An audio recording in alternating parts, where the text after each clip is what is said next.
오후 찬양 예배에도 여전히 함께 하심을 인정하겠습니다. 우리가 하나님의 어떤 성품, 하나님의 이름에 담겨져 있는 그런 의미들을 살펴보고 있습니다. 지난주에는 여호와 체바오트라고 하는 말씀으로 다윗이 고백했던 것처럼 만군의 여호와, 전쟁에 능하신, 승리하시는 그 하나님에 대한 이름을 살펴봤고요. 오늘은 주보의 제목의 말씀처럼 여호와 치드케누라고 하는 말씀으로 함께 은혜를 나누고자 합니다. 한 나라의 책임자인 지도자들이 자기의 역할을 제대로 잘 감당하지 못하면 나라에 비극이 오는 거예요. 어쩌면 교회 안에도 마찬가지입니다. 지도자들, 영적인 지도자들이 있지요. 다수가 있습니다. 그런 영적인 지도자들이 온전하게 성령의 충만함을 받아서 교회를 이끌어가려고 하는 그런 마음이 없고 육신적인 어떤 생각과 이기심으로 어떤 교회를, 성도들을 이끌고 나아가려고 할 때에는 반드시 사탄이 역사하는 것이고요. 반드시 교회 안에 분쟁과 또 미움과 시기와 질투의 마음들이 싹트게 되어 있는 겁니다. 그래서 우리는 나라와 민족을 위해서 기도할 때 세우신 대통령, 세우신 위정자들을 위해서 기도해야 되고요. 또 우리가 신앙생활하는 데 있어서 우리 교회 안의 지도자들이 말씀에 사로잡혀 바르게 성도들 앞에 보이되고 이끌어갈 수 있도록 능력 달라고 여러분들이 기도해 주셔야 될 줄 분명히 믿습니다. 오늘 본문은 멸망해 가고 있는 유다를 배경하고 있습니다. 새벽 예배에 우리가 열왕기 하를 끝낸 지 한 3, 4일밖에 안 됐죠. 열왕기 3하를 통하여서 북왕국 이스라엘과 남유다에 대한 왕들 중심으로 살펴보았을 때에 북왕국이 먼저 멸망을 하고 남유다가 그로부터 100년이 좀 넘어서 역시 멸망하게 됩니다. 그러한 배경, 멸망의 때, 유다가 멸망할 때 마지막 왕 요 시기에 있어졌던 그런 내용이 예레미야서의 내용이고요. 그때 또한 활동했던 선지자가 예레미야 선지자입니다. 우리가 이 예레미야를 눈물의 선지자, 예레미야서를 눈물의 선지서라고 이야기합니다. 왜냐하면 멸망당해 가는 그 민족, 하나님의 민족을 바라보면서 예레미야는 영적으로 깨어있는 사람이기 때문에 미리 보잖아요. 정신없이 그것도 알지 못하고 죄악 가운데 살아가고 있는 왕들이나 죄악 가운데 살아가고 있는 모든 민족이나 그들을 바라볼 때 예레미야는 눈물을 흘릴 수밖에 없었다라고 하는 거예요. 지금 본문이 배경되고 있는 이 시대에 강대국들 애국과 바벨론의 침공이 수시로 유다를 괴롭히고 있습니다. 이러한 상황 가운데 지도자들이 자기 자신들의 안전과 이익만을 추구해 갈 때 예레미야는 애통할 수밖에 없었고요. 그리고 그 나라는 점점 비극 속으로 빠져가고 있다라고 하는 겁니다. 1절로 4절의 말씀을 보면은 먼저 의롭지 못한 당시의 목자들, 지도자들을 예레미야는 고발하고 있어요. 뭐라고 고발하냐면은 그들은 양떼를 멸하고 흩어지게 하는 자들이다 라고 이야기합니다. 한마디로 지도자, 또 영적으로 어떤 제사장들, 그 영적인 지도자들, 양떼들을 모으는 자들입니다. 근데 그들이 자기들의 이기심과 욕망만 채우고 안전만 채우느라고 백성들이 어떤 애굽이나 바벨론에 의해서 흩어지는 것, 포로로 잡혀가는 것, 멸망해 가는 것, 이걸 등한시하게 되는 거예요. 그냥 또 보기만 했다라고 하는 거예요. 책임지려고 하는 사람들이 하나도 없다라고 하는 거예요. 그때 예레미야는 그들을 향하여서 다 있을 것이다 라고 말씀하고 있습니다. 우리가 유다의 마지막 왕은 시드기야입니다. 북이스라엘은 20명의 왕이 있었고요. 남유다는 19명의 왕이 있었습니다. 이 남유다의 마지막 왕이 시드기야예요. 시드기야의 뜻은, 이름의 뜻은 의롭다라고 하는 거죠. 의롭다. 근데 그는 이름값을 하지 못합니다. 의롭게 멸망당하는 이스라엘 백성들, 자기 백성들을 살릴 생각하지 아니하고 자기 자신의 안위만을 생각하는 그런 왕이었다라고 하는 거죠. 결국 마지막 왕 시드기야나 지도자들이 백성들을 의롭게 인도하지 못하니까 하나님이 그들을 멸하시기로 작정하고 시드기야 왕을 이제 끝으로 남유다마저도 이스라엘 전체가 이제는 멸망당하는 그런 모습들을 보게 됩니다. 자, 그런 중에 예레미야는 오늘 본문의 5절 말씀에 하나님이 다윗의 후손으로 한 왕을 보내실 것이다 라고 말씀하시면서 예언하시면서 6절 말씀에 그의 이름은 여호와 우리의 공의라. 아멘. 여기 공의가 오늘 제목의 말씀 여호와 치즈케노입니다. 우리 하나님은 의로우신 하나님, 다른 말로 얘기하면 우리 하나님은 공의로우신 하나님. 시드기야가 아니면 자기 이름으로 나는 의로운 사람이다 라고 이야기했지만 그는 실질적으로 의롭게 살아가지 못했어요. 백성들을 보호하지 못했습니다. 근데 앞으로 한 왕을 세울 건데 바로 예수 그리스도지. 그 왕을 세울 건데 그분은 진짜 의로운 사람이야. 시드기야 같지 않아. 진짜 의로운 사람이야. 공의로운 사람이야 라고 우리에게 미리 예수 그리스도에 대한 예언의 말씀을 주시는 내용입니다. 자, 그러면 여호와 치드케노, 의로우신, 공의로우신 하나님인데 그 의미 속에 담겨져 있는 또 다른 의미들을 또 살펴보고자 합니다. 바로 공의로우신 하나님이라고 하는 것은 공평한 분이라는 거예요. 공평한 분. 자, 사람들은 자기 자신이 다른 사람들에게 무시를 당했거나 차별을 당했을 때 화가 나겠죠. 다른 사람들은 똑같이 나를 생각하고 대우해 줘야 되는데 저 사람은 나랑 똑같은데 되고 있는 게 뭡니까? 인종차별 아니면 인격모독 이런 것들 있잖아요. 점점 인간의 존엄을 더 먼저 생각하는 시대였기 때문에 옛날에는 상대방의 인격을 모독하고 인종을 모독하는 것 별거 아니었단 말이죠. 지금은 어때요? 세계 스포츠 같은 것들이 우리나라 선수들도 많이 나가 있으니까 우리가 많이 접하잖아요. 인종을 차별하는 거, 유럽에 나가 있는 우리 선수들 인종차별 받을 때가 참 많이 있대요. 옛날 차범근 아시죠? 그 시대에는 그게 당연한 거고 뭐라고 할 수도 없는 거예요. 그냥 참아내야 되는 거예요. 요즘은 인종차별했다, 인종모독했다 그러면요 이게 TV 화면들이 우리가 보통 TV 화면 하나만 나옵니다면은 카메라가 몇 개인데요 그거 다 잡아내요. 잡아내서 어떻게 합니까? 벌금 물리고 심하면 감옥도 가고요. 그 다음에 보통은 평생이라든가 한 10년이라든가 20년이라든가 당신은 이런 어떤 축구 경기장에 들어올 수 없어 하고 완전히 딱 가로막힙니다. 요즘은 인종을 모독하거나 인격을 모독하는 것이 정말 많은 관심사인 것 같다라고 하는 생각이 들어요. 그러면서 그런 삶을 살아간다면, 그렇게 많은 사람들이 그런 어떤 모습 속에 살아간다면 세상은 공평해야 되잖아요. 그러나 그렇습니까?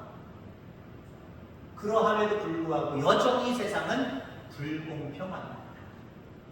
여전히 인물을 보고요, 여전히 학력을 보고요, 여전히 개인적인 모습으로, 다른 모습으로 사람을 평가하고, 그렇게 다루는 모습들을 우리가 바라보게 된다라고 하는 거예요. 때로는 돈으로, 때로는 여러 가지 모습으로 차별하는 그런 모습들이 우리 사회 속에, 우리의 시대 속에 아직도 잔존하고 있다라고 하는 거죠. 5절 말씀해 보니까 보라 때가 이르니 내가 다윗에게 한 의로운 가지를 일으킬 것이라. 그가 왕이 되어 지혜롭게 다스리며 세상에서 정의와 공의를 행할 것이다. 여기 정의와 공의, 정의는 그냥 지금 그대로라고 하는 의미가 있어요. 그리고 공의는 다르게 하겠다라고 하는 거예요. 그러니까 왕이신 예수님은 이 땅에 오셔서 정의와 공의로 다스릴 것이다. 그 말은 뭐냐면 있는 그대로 보고 다르게 할 것이다. 똑바로 잡을 것이다. 모두가 공평하게 할 것이다. 이 얘기예요. 여러분, 우리 하나님에게는 차별이 없어요. 때로는 사람을 차별할 수도 있어요. 목회를 하면서 때로는 어떻게 오해를 하는 경우가 있냐면 목사님 어떻게 차별할 수가 있어요. 그래요. 저의 어떤 행동이나 말을 보고 그렇게 얘기할 때가 있어요. 물론 제가 잘못할 경우들도 있습니다. 왜? 인간이기 때문에. 나는 똑같이 대한다고 생각했는데 그 사람 입장에서는 이 사람한테 나는 저렇게 행하는데 자기 나를 무시하는 것 같고 그럴 수도 있어요. 그게 아닌데 그럴 수도 있고요. 아니면 나도 모르게 인간인지라 그런 모습이 조금 드러날 수도 있어요. 저는 잘못할 수 있습니다. 근데 우리 하나님은요, 한 사람 한 사람을 대할 때에 외모로 취하지 않습니다. 학력으로 취하지 않습니다. 돈을 가지고 취하지 않습니다. 그 어떤 것으로도 편파적으로 우리를 대우하지 않습니다. 있는 그대로의 모습, 내 모습 이대로, 내 모습 이대로 그냥 보시는 거고요. 중요한 것은 그런 한 사람 한 사람 그 모습이 다를 수도 있잖아요. 상관없으세요. 그런 다른 모습들 속에서 하나님은 그들을 바른 길로 인도하시고 바르게 우리를 통치해 가시는 하나님이심을 기억하게 되기를 주의 이름으로 축원합니다. 그래서 여러분들 그 의로운 공의로운 하나님의 자녀라고 한다고 한다면 우리도 세상 사람들을 대할 때에 차별이 없기를 주의 이름으로 축원합니다.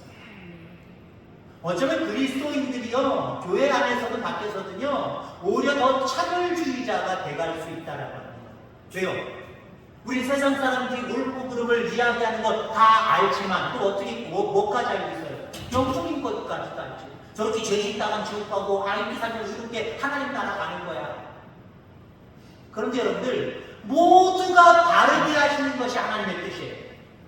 모두가 다 구원받을 필요가 있고 구원받아야 되고 우리는 누구든지 그래서 때를 얻든지 못 얻든지 누구든지에게 복음을 전해야 돼요. 그럼 우리들이 어떻게 차별합니까? 에휴, 저 지옥 가요.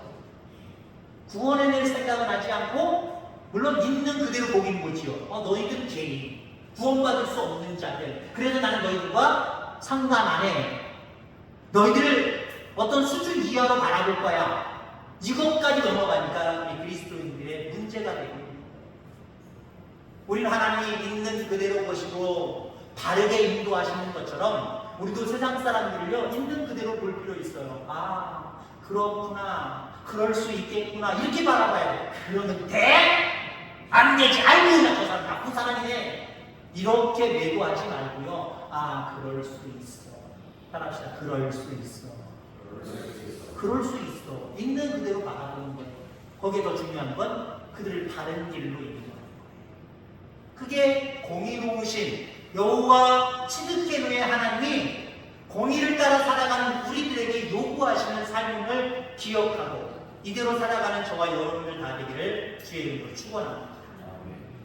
자, 의로운 하나님, 그 의로운 하나님 뒷 배경에는 어떤 모습이 있냐면은 죄를 심판하신다는 의미가 있어요. 그래서 여호와 츠드케의 하나님은 죄를 심판하시는 하나님.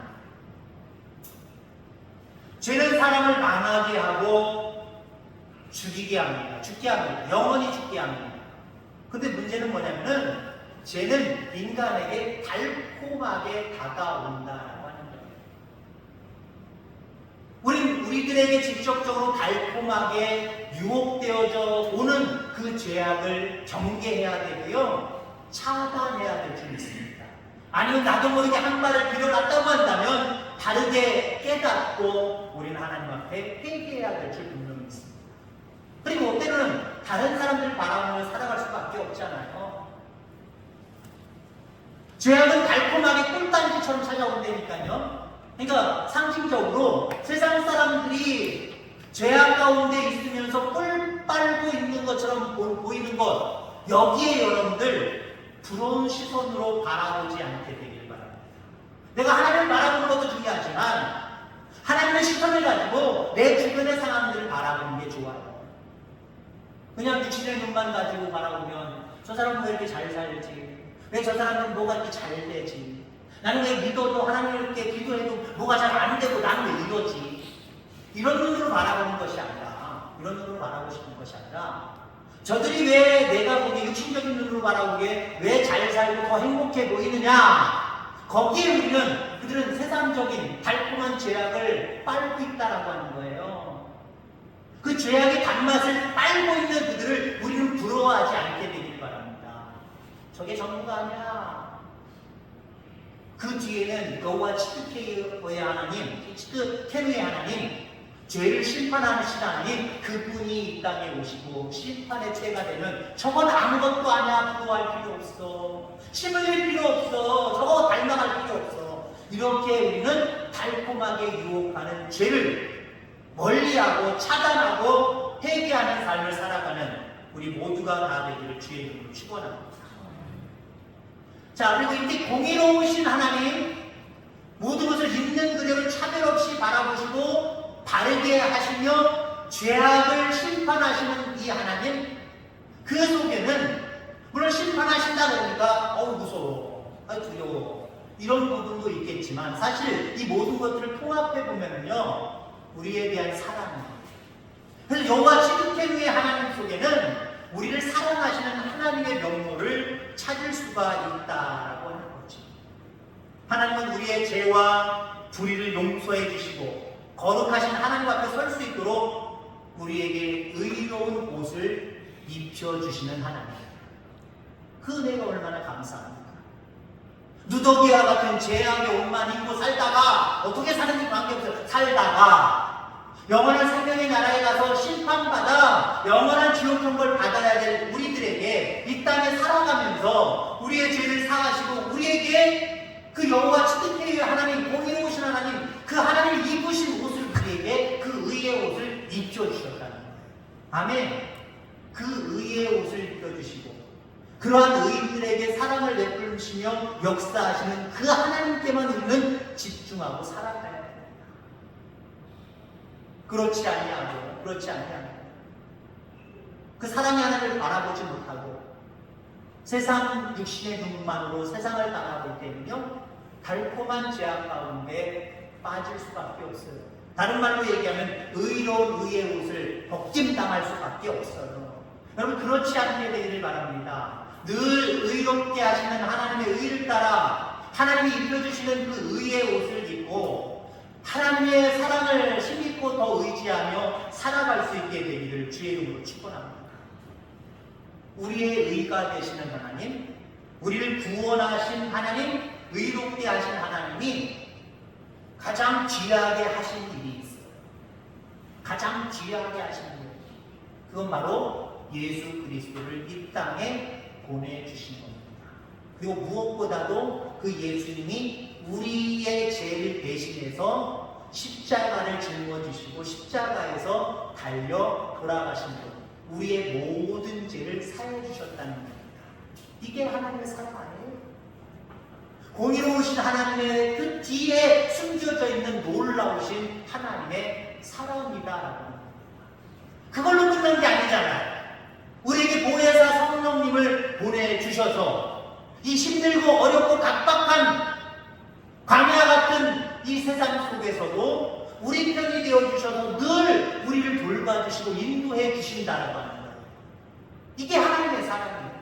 이게 여호와 치드케누의 하나님의 놀라우신 사랑이다라고 하는 거예요. 이 사랑으로 만족하고 이 사랑으로 감사하고 이 사랑을 더욱더 의지하고 추구하고 살아가는 것, 이것이 바로 공의로우신 하나님의 자녀임을 분명히 믿습니다. 자, 우리 모두는 이제 여호와 치두케누의 하나님을 제대로 알고 의지하며 살아가야 될 줄 분명히 믿습니다. 있는 그대로 보시고 우리를 옳은 길로 바른 길로 인도해 주시는 하나님. 그러나 그 길에서 벗어나면 그것에 대해서 심판하시는 하나님. 이 모든 것들이 다 하나님의 놀라우신 사랑 속에 되어지는 역사다라고 하는 거지. 감사한 것은요, 이런 사실 속에 우리는 하나님의 사랑의 영역 속에 들어와 있다라고 하는 거예요. 편견 없이 바라보셔서 나를 하나님의 자녀 삼아주셨고, 죄 지으면 죄악 가운데 심판받을 수밖에 없는 그 위태로운 세상 속에서 하나님의 사랑은 우리를 지금 덮고 있다라는 거예요. 이 덮어주심이 느껴지게 되길 바랍니다. 그리고 더욱더 여러분 추울 때 어떡합니까? 이불을 덮되 어떻게 덮어요? 더 바짝 끌어안고 그렇게 막 잡아당기면서 덮잖아요. 하나님의 사랑이 우리에게 입혀졌다는 사실. 그리고 세상의 모든 위험 요소, 또 불안 요소, 이러한 속에서 우리 하나님의 사랑을 계속해서 끌어안을 필요가 있어요. 그럴 때 하나님 우리에게 더 따뜻함을 허락해 주시고 더 깊은 사랑, 더 큰 사랑, 더 넓은 사랑을 우리에게 공급해 주실 줄 믿습니다. 이 사랑으로 주의 은혜로 살아가는 우리 모두가 다 되어지기를 주의 이름으로 축원합니다. 하나님 아버지 감사합니다.